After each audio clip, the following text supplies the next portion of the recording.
اجمل كنافه بالمانجا والقشطه كمان بالمانجا. جربوها وقولوا رايكم ايه. السلام عليكم ورحمه الله وبركاته. ازيكم يا حبايبي يا حلوين، عاملين ايه؟ النهارده ان شاء الله من مطبخ ام منى هنعمل الكنافه بالمانجا. هنسمي كده بسم الله، صلوا على رسول الله. اول حاجه هنعملها معانا هي الشربات.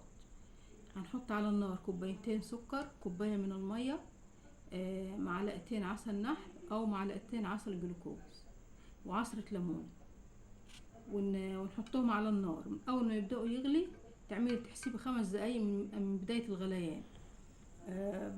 قبل ما تطفي كده بشويه تحط بقى شويه الفانيليا، هيبقوا معاكي بالمنظر ده بارد اهوت وزي الفل معانا اهو. دي اول خطوه نعملها في الكنافه. نشوف بقى بعد كده. هنا يا حبايبي معانا نص كيلو من الكنافه. طلعته من الفريزر، فركته بالشكل اللي قدامكم ده كده، ومحضره معاكم كوبايه سمنه سايحه اهي معانا اهي. هننزل كده عليه على نص كيلو كده اهو. كوبايه السمنه السايحه دي معانا اهي.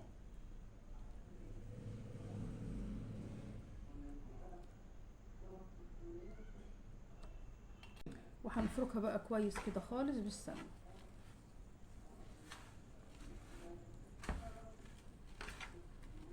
السمنه تكون سايحه وسايباها بردت شويه.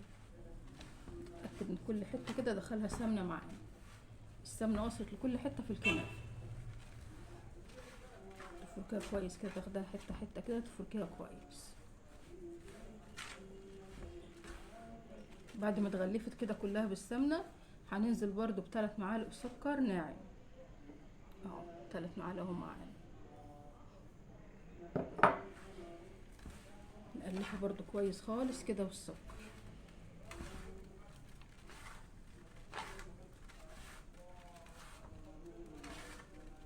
يا ريت السمنه يكون فيها معلقه سمنه بلدي، هتدي ريحه حلوه خالص معانا. اتغلفت كده معانا اهي كلها كده بالسكر والسمنه. يعني يا حبايبي انا حطيت الكنافه اهي بعد ما غلفتها بالسمنه والسكر وكبستها كويس في الصينيه اهي لحد شوفي اهي، تك عليها كده تلاقيها جامده معاك اهي، كلها متكبسه كويس اهي. مولعه الفرن، هدخلها الفرن واوريكم بعد كده تطلع شكلها ايه. هنا يا حبايبي الصينيه طلعت زي ما انتم شايفين اهي، وهي سخنه على طول كده. هنسقيلها ايه بالسكر بتاعها. السكر بارد طبعا وهي ايه سخنه اهي لسه طالعه من الفرن.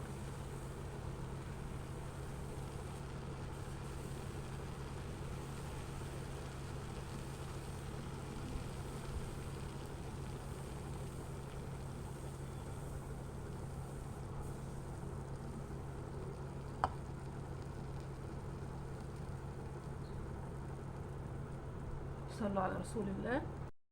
يا حبايبي انا سبت الكنافه تبرد شويه. هنعمل بقى دلوقتي القشطه اللي بالمانجا. هنعمل قشطه بالمانجا. معانا كوبايتين ميه باردين، هننزل ب4 معالق سكر، 3 معالق نشا،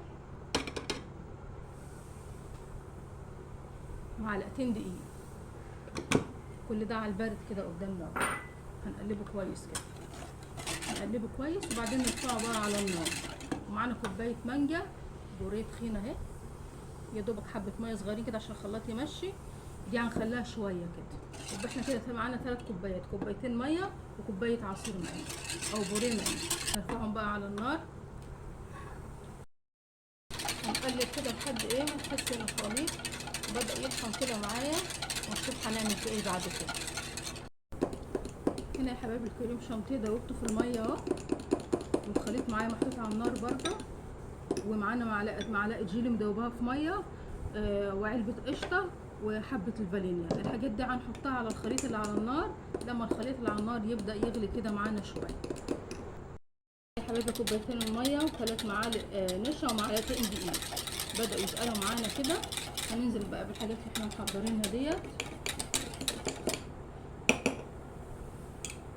كوبايه الكريم شانتيه،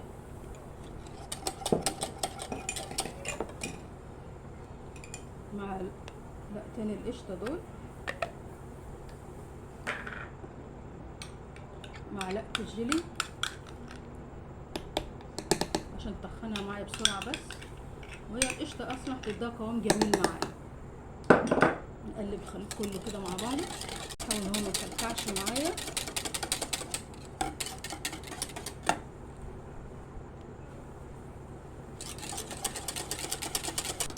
هنا يا حبايبي شايفينه بدأ يتخن معانا اهو. هننزل بحبة الفانيليا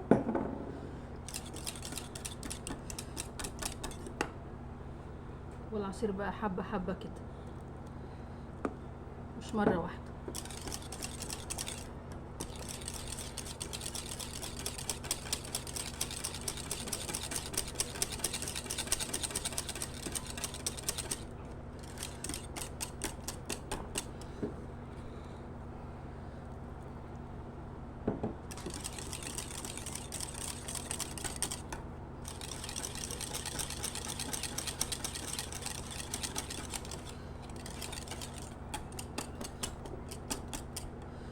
هننزل ببقية الكوباية عشان تدي طعم كويس معانا. كده عملنا احسن قشطة بالمانجا. شوف بقى الخطوة اللي بعد كده، هنطفي بقى النار كده عليه. هنا يا حبايبي الكنافة اهيت، انا بس حطيت على الحروف بس عشان ما اطولش عليكم.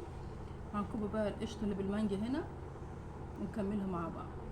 هي لسه طبعا دافية شوية، لما تبرد معانا هتبقى كويسة خالص، هتجمد خالص معانا. نكمل بقى شرايح المانجا معانا اهي.